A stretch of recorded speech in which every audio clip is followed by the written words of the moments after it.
సంక్షేమానికంటే అభివృద్ధి కంటే సుపరిపాలన అనే పదానికి అర్థం శాంతియుతమైన వాతావరణం. సుపరిపాలన అనే పదానికి అర్థం సంక్షేమం ఒకటి కాదు, అభివృద్ధి ఒకటి కాదు.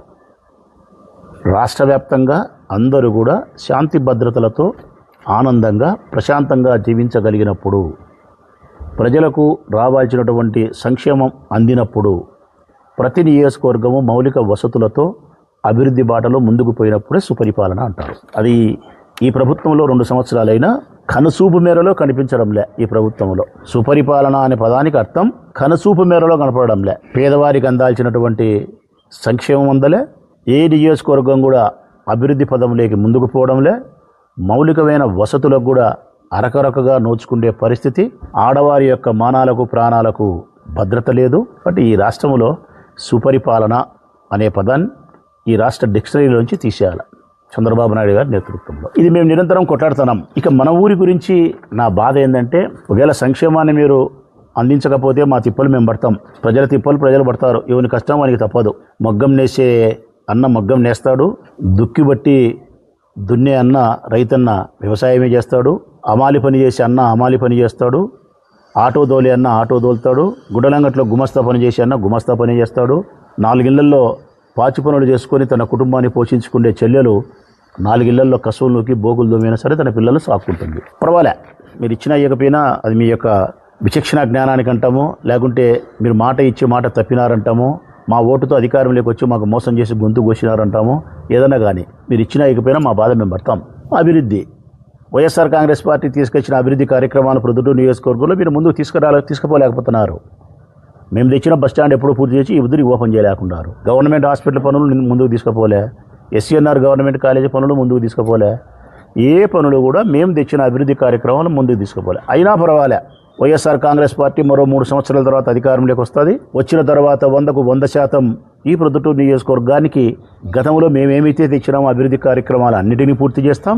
ఇంకా ఆనాటికి చేయాల్సిన అభివృద్ధి కార్యక్రమాలను తప్పెట్లతో పూర్తి చేస్తాం. ఈరోజు సంక్షేమ పథకాలతో మీరు ఏం మోసం చేసినారో 1కి 2 జగన్మోహన్ రెడ్డి గారు ముఖ్యమంత్రి అయిన తర్వాత మళ్ళీ సంక్షేమ పథకాల వెల్లువ ఈ నియోజకవర్గంలో మొదలుకుంటే ఇచ్చాపురం వరకు ప్రతి మహిళ ఇంట్లోకి సంక్షేమ పథకాలు నడుచుకుంటూ పోతాయి. ఇక మేము తట్టుకోలేంది, మాకు నొప్పి కలిగించేది, మాకు బాధ కలిగించేది, మీ నుంచి మేము ఆశించేది ఏంటంటే శాంతి భద్రతలు. ఇది ఎప్పుడో జగన్ వచ్చినప్పుడు ఇస్తాడులే అనేది కాదు ప్రజలారా.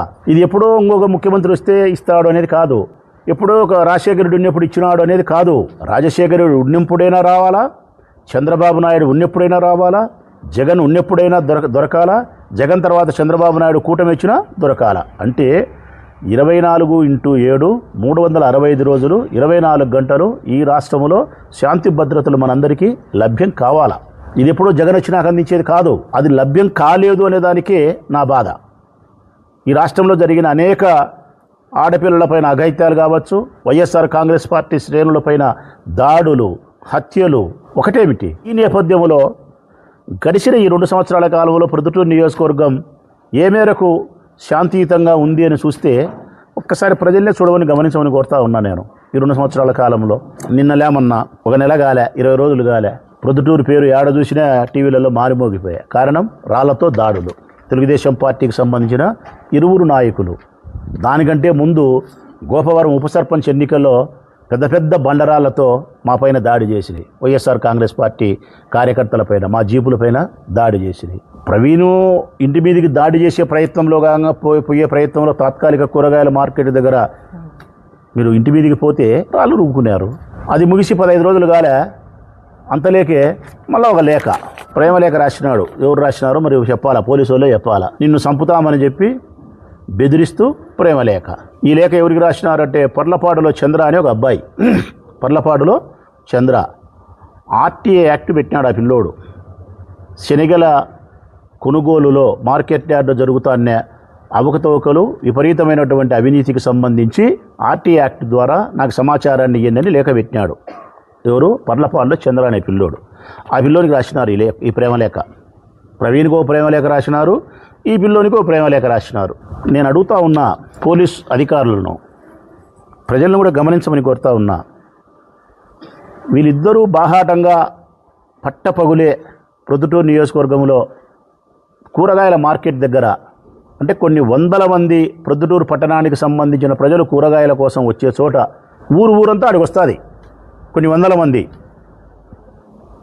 అట్లాంటి చోట పట్టపగలే బహిరంగంగా అటుపక్క వందల మంది, ఇటుపక్క కొన్ని వందల మంది కలిసి పెద్ద పెద్ద రాళ్లతో దాడులు చేసుకుంటూ ఉంటే ప్రజలకు అసౌకర్య మాట దేవుడు ఎరుగు. ప్రాణాపాయ పరిస్థితి ఏర్పడితే తగలకూడని వ్యక్తికి తగలకూడని చోట రాయి తగిలి మరణిస్తే వారి భార్యకు పిల్లలకు సమాధానం ఎవరు చెప్తారు? ఈ తెలుగుదేశం పార్టీ నాయకులు చెప్తారా, పోలీసు వాళ్ళు చెప్తారా?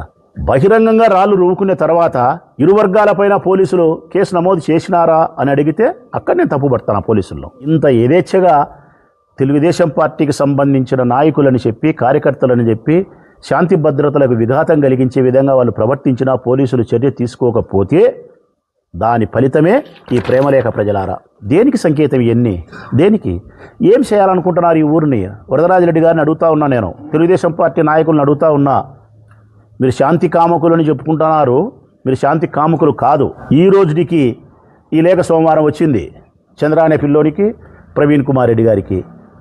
సోమవారం కంప్లైంట్ ఇచ్చినాడు అతను పోలీసు అధికారులకు. నేను అడుగుతా ఉన్నా పోలీసు అధికారులను, ఏం తెలిసినారు? గుర్తించిన వాళ్ళ పేరు ఏందో మీడియా ముందర చెప్పి కేసు పెట్టినారా? అది వైఎస్ఆర్ కాంగ్రెస్ పార్టీ వాళ్ళు రాసినారా, తెలుగుదేశం పార్టీ వాళ్ళు రాసినారా, ఆకతాయి వాళ్ళు రాసినారా, లేకుంటే శనిగలు సంబంధించిన వాళ్ళు రాసినారా, ఎస్ఎస్ మాల్కు సంబంధించి రాసినారా, టౌన్ బ్యాంకింగ్కి సంబంధించి రాసినారా, లేకుంటే రాచమల్లే రాసినాడా, రాపిచ్చినాడా? చాలా కదా పోలీసు వాళ్ళు. మీ విచారణలో మీకు ఎవరెవరి మీద అనుమానం ఉంటే వాళ్ళని పోలీస్ స్టేషన్ పిలిస్తే వస్తారు, విచారించండి. న్యాయబద్ధంగా చట్టబద్ధంగా విచారించండి. నిజమైన లేఖ రాసి బెదిరించిన వాళ్ళను వెలికి తీయండి, మీడియా ముందర పెట్టండి. ఇదిగో ఇతను రాసినాడు. తీయరు. ఎందుకు? రాసింది తెలుగుదేశం పార్టీ వాళ్ళే కాబట్టి. రాసింది తెలుగుదేశం పార్టీ వాడే, రాయించుకునేవాడు తెలుగుదేశం పార్టీ వాడే కాబట్టి నొక్కి పడుతుంది ప్రభుత్వం నొక్కి పడితే పోలీసు వాళ్ళు స్వేచ్ఛగా వారి విధులను నిర్వర్తించలేకపోతున్నారు. ఇదే జరుగుతుంది ప్రజలారా.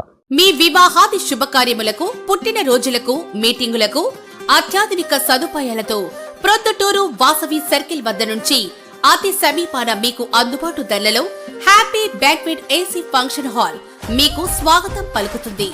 మా ఫంక్షన్ హాల్ నందు వంట సామాగ్రి మరియు విశాలమైన కార్ పార్కింగ్, అతి తక్కువ మెయింటెనెన్స్ ఖర్చుతో ఏ ఫంక్షన్ అయినా మా happy banquet AC function hall నందు జరుపుకొని ఆనందాన్ని పొందండి. బుకింగ్ కొరకు సంప్రదించండి. మా సెల్ నంబర్ 9100600238 7799 000211.